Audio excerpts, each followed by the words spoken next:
Hey friends, so I wanted to talk to you guys today a little bit about inferring and making predictions, because yesterday when we talked about making predictions, I noticed that some people were still inferring. So let's switch our brains off of inferring and let's start predicting. Well, remember, predicting is when you use the clues from the text or the clues from the picture, and you are trying to figure out what will happen next. You're not figuring out what's already going on. That's when you infer, is when you try to figure out something that's happening that the author isn't telling you. That's inferring.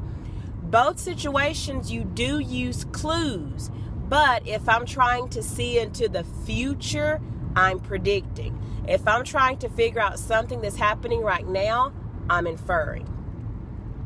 Well, little James, as you guys see, he is sound asleep. We are headed right now to speech therapy, which he goes to every Tuesday. And so let me give you some clues, and we will infer as to why little James is asleep. So little James normally goes to bed at 9 o'clock, which is kind of a late bedtime for a kindergartner. But that's about when he winds down and gets all of his energy out, is at about 9 o'clock. Well, for the past 2 nights, little James has been going to bed at 10 o'clock.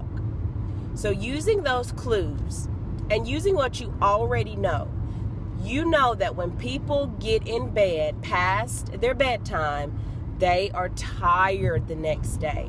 You also know that for a kid to go to sleep in a car and for a kid to be asleep, that sound asleep, look at how his head is like all crooked over to the side.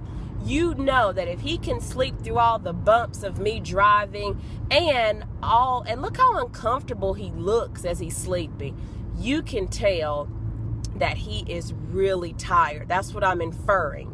Now, let me make a prediction. Let me give you some background knowledge about me.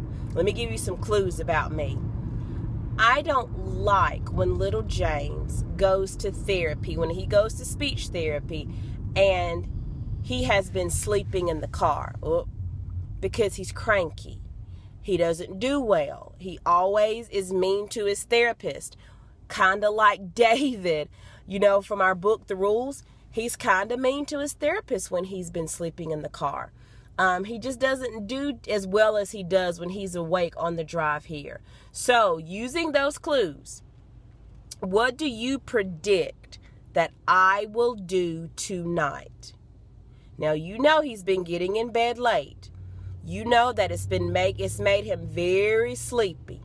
You know that he doesn't perform well when he's this sleepy. And I'm also sure that he probably, and Miss McCannon didn't say so, but he might have had a bad day at school today, or not a bad day because he got on green, but he may have had a better day if he had been more well rested. So I want to know, as his mom, think about some clues from your mom too. What do you predict that I will do?